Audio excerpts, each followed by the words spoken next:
You know what nobody tells you about faculty interviews? Your brilliant research presentation that you've been practicing for months can be completely sabotaged by something as simple as speaking too quietly or wearing a jacket that makes you feel restricted. I'm Haaris, and I've been a university lecturer for the past 7 years. I've sat on faculty hiring committees, screened thousands of resumes, and I've been on the hiring side for hundreds of interviews. I've learned what separates those who succeed and get the job and those who do not. And I started Professor Town with the mission to spread that knowledge. Faculty jobs are few and far between, so preparation is the key to beating the competition. I'm going to share the 8 physical confidence strategies that you can practice during the interview day that have nothing to do with your research, but everything with whether or not you get the offer. So here are the 8 things you need to do. Number 2 is going to feel a little ridiculous at first, but it's a real game changer. Number 1, dress like you know a university or college professor should. So a few years ago, during the hiring process for a team member, 2 candidates came in and interviewed for the same role. They both had similar teaching and publication records and very similar experience. But the key difference was that one candidate was dressed like they were being interviewed, and the other dressed like they were already tenured and going to run a lecture for a class they hated. Guess who got the call back? And I know many of you will feel that your candidacy should be based on academic merit, but here's the thing: collegiality is huge, and you're a role model for the students. So it's a good idea for a strong formal interview outfit. And you can easily Google interview attire for your gender. And once you decide on an outfit, try it out. Test your range of motion. Can you write on the board? Can you gesture naturally? If not, fix it now. Get a new outfit because you may not have worn your suit in a few years, so make sure it still fits and looks right. Number 2, the full dress rehearsal method. Here's what a lot of people don't understand. Practicing your job talk or your seminar in your pajamas at your desk, you'll perform really well if you were at your desk in your pajamas. And so you want to simulate real life as much as possible. So here's what we recommend at Professor Town. 1 week before your interview, practice your entire talk in your interview outfit, standing up every single day. It'll feel ridiculous, but I practiced my job talk 20 times in casual clothes, and when I finally put my suit on, stood in front of a room, everything just felt different. My gestures felt restricted. I'm sweating differently. Even my voice sounded strange to me. And so the feeling is different, and your body really needs to know what it's like to present professionally. So get up in front of a room, record yourself, and keep practicing until you feel comfortable. It might take 1 try, 2 tries, 3 tries, it could be 50 tries. And you'll know when you're watching your own game tape footage whether or not you did a good job. And if you're not sure, head over to professortown.com and book a free coaching session with us, and we would be happy to review with you. Number 3, the strategic greeting game. The sweetest words anyone can hear is their own name. So here's a strategic tip for rocking the entire day. Here is the Professor Town playbook for owning the room. So before your talk starts, I like to stand at the entrance of the room and give a friendly greeting to everyone that walks in. I like to introduce myself, and I say, "Hey, my name is Haaris. Nice to meet you." And typically people will introduce themselves, and you want to do your best to remember as many names as you can. And then you have a powerful tool. Whenever somebody asks you a question, you can say something like, "Great question, John," or "Thanks for asking, Sarah." They're not just judging a stranger, they're rooting for someone they've actually met. And if you do this right, you start off with a very good, strong first impression. And now you've turned a room full of evaluators to maybe a room full of allies. Number 4, the 50% rule. Now, I call this the 50% rule because when I'm nervous, and when anyone is nervous, there's a tendency to speak way faster.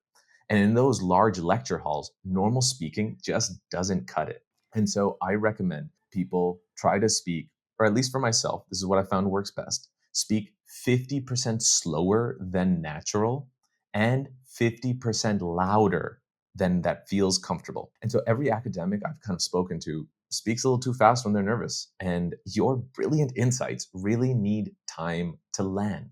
And so those pauses that you make that will feel like an eternity to you, it's just like half a second to your audience.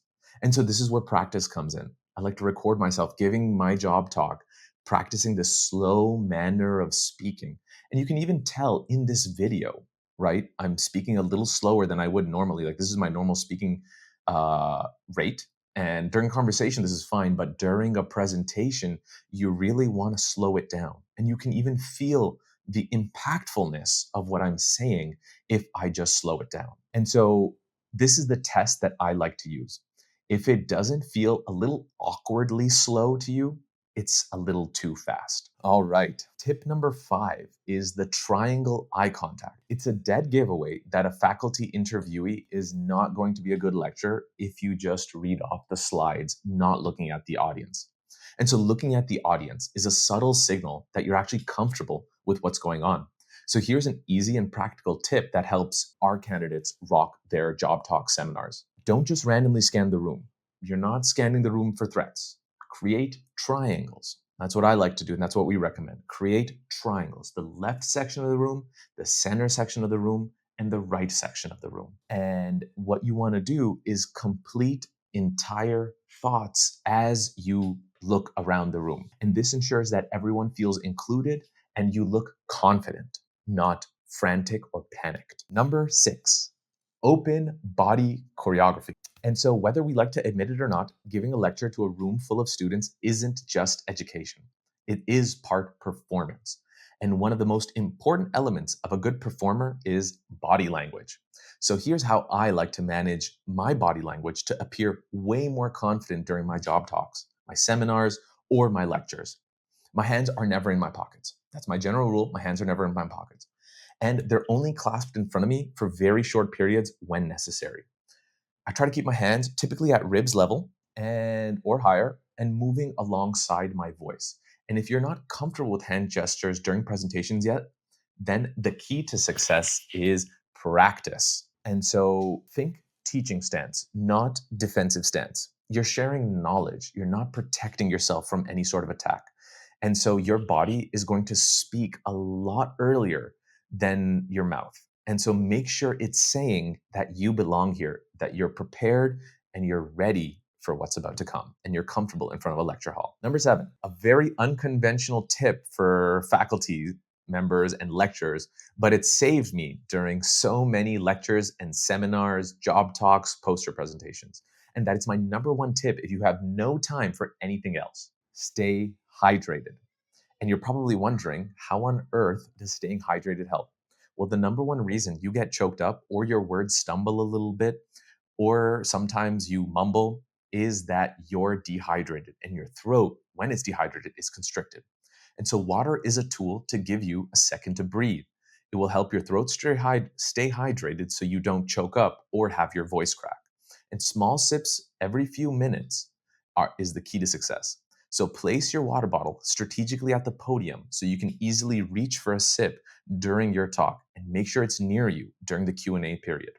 A dry mouth kills confidence way faster than tough questions. Number 8, the 4-7-8 breathing reset. Before you enter a room, a good idea is to breathe in for 4 counts, hold it for 7 counts, and then exhale slowly for 8 counts. You can also use this technique during the Q&A period while someone's asking a question. Use the same technique. Breathe in slowly for 4 counts, hold it for 7 counts, and exhale for 8 counts. And this technique resets your nervous system and gives you a little bit of thinking time. This literally saved me when they asked about my failed submissions. And so it gave me a chance to take this nervous moment and calm myself. And so I encourage everyone to at least try this technique whenever you're feeling a little nervous. And during your job talk, one of the most important interviews of your life, you're gonna feel nervous. And so here's the 1-week interview prep confidence challenge. Day 1, get your outfit ready and comfortable. Days 2 through 7, practice your entire talk standing in full interview attire in front of a room. Day 3, add that 50% slower speaking rule. Day 4, try to add the triangle eye contact technique. Days 5, integrate everything and continue that daily practice. And then days 6 and 7, complete run throughs with all of these strategies. And if you try this challenge, I'm confident that by day 7, you'll feel so much more comfortable and confident during your job talk, your seminar, even during a regular lecture. And in the job market where there are hundreds of applicants for even one role, every single advantage and preparation counts. This is the framework that I like to use. It's called prepared. P, practice in professional attire. R, reach out and greet everyone. E, eye contact in triangles. P again, pace yourself a little slower. A, amplify your volume.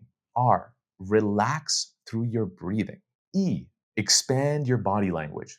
And finally, D, drink water strategically. Confidence is not about being fearless. It's about having a system that works even when you're terrified.